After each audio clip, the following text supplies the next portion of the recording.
Muchos pacientes tokianos, uno de los miedos mayores que tienen es si ellos pueden llegar a convertirse en unos asesinos.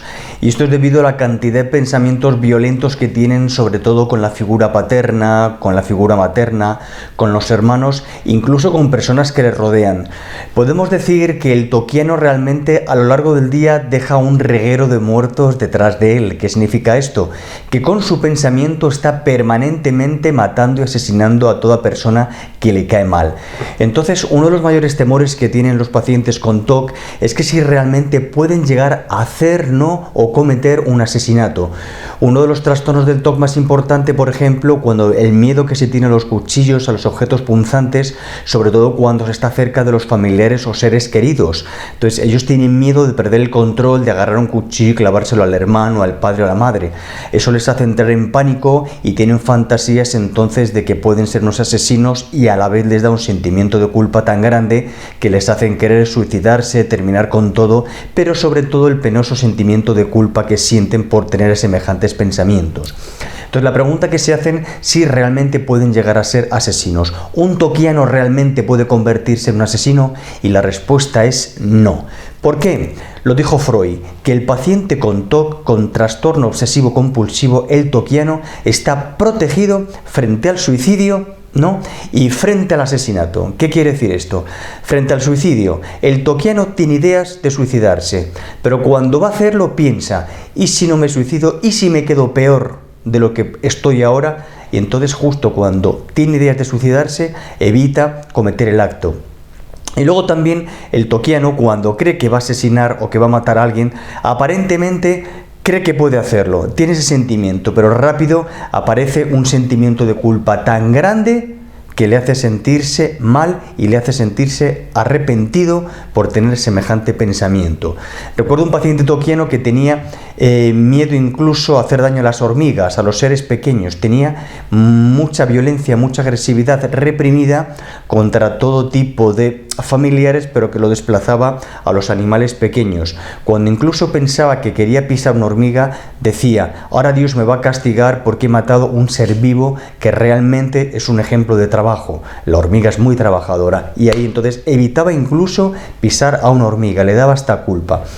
¿Con esto qué quiere decir? Que en la estructura del TOC es muy importante siempre analizar los aspectos agresivos, es decir, ¿por qué tiene tanta agresividad el tokiano? El tokiano tiene agresividad sobre todo porque tiene que reprimir muchos de sus impulsos, la mayoría son sexuales. El tokiano decimos que también tiene una fuerte moral que está impuesta muchas veces por el exterior, por la sociedad, pero también por la moral familiar. ¿Qué quiere decir esto?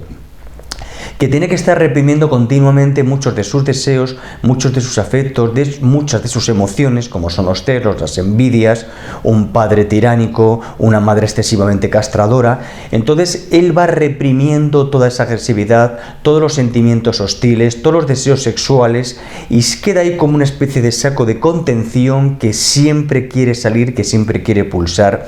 Y uno de los mecanismos del TOC para liberar toda esa energía que se está reprimiendo tiene que ser a través del mecanismo de desplazamiento, y entonces es cuando aparece el síntoma. Entonces el síntoma en el tokiano siempre hay que analizarlo porque tiene como una categoría de sueños, como una especie como de fantasía diurna, como algo que se crea en la mente que realmente puede parecer absurdo, y cuanto más absurdo es el síntoma tokiano, más alejado o más encubre, más tapa o más disfraza lo que realmente es el verdadero deseo que esconde.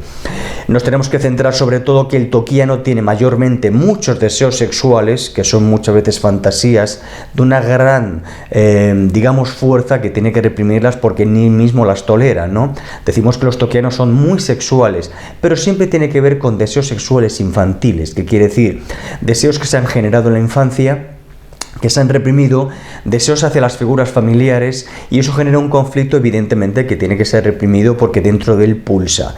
Y luego también otro de los deseos o otro de los cánones que tenemos que trabajar fuerte dentro de la estructura del tokiano es la agresividad. Es decir, el tokiano es agresivo, pero una agresividad muy reprimida, una agresividad muy contenida por los factores morales que evitan, a modo de dique, a modo de censura, que eso pueda realmente llegar a manifestarse, hacerse. Por lo tanto, para tranquilidad del tokianismo o de los tokianos, decimos que está protegido frente al suicidio y también frente al asesinato. Es decir, que él mentalmente mata a muchas personas, pero como decimos en psicoanálisis, que realmente el sentimiento de culpabilidad tan grande que tiene el tokiano, por eso vive en esa cárcel que él mismo se acaba creando a su alrededor, que son tantas limitaciones, es para frenar esa enorme agresividad, esos enormes deseos sexuales que pulsan y que les gustaría realmente exteriorizar, y se crea su propia cárcel, que es como una especie de mecanismo de contención para él evitar lo que cree que puede llevar a hacer en acto, que es asesinar, es violar, es matar, pero es todo imaginario. Pero claro, decíamos en psicoanálisis que el sentimiento de culpa no solamente se tiene por lo que uno hace, sino también por lo que uno piensa y por lo que uno desea. Ese sentimiento de que es mala persona, de que uno es hipersexual, de que se considera un asesino, un depravado, son sentimientos que tiene realmente el tokiano, pero que no dejan de ser más que pensamientos, sentimientos, deseos que están realmente muy reprimidos, y esa fuerza que origina lo que está reprimido es lo que genera una energía que se desplaza en el síntoma y hace que el tokiano desvíe la atención hacia el síntoma. ¿Para qué? Para no estar pendiente siempre de esos deseos que tanto le están perturbando, ya sean sexuales, ya sean agresivos, ya sean masoquistas, ya sean lo que sean. Por lo tanto, el tokianismo está protegido frente al suicidio y también frente al asesinato.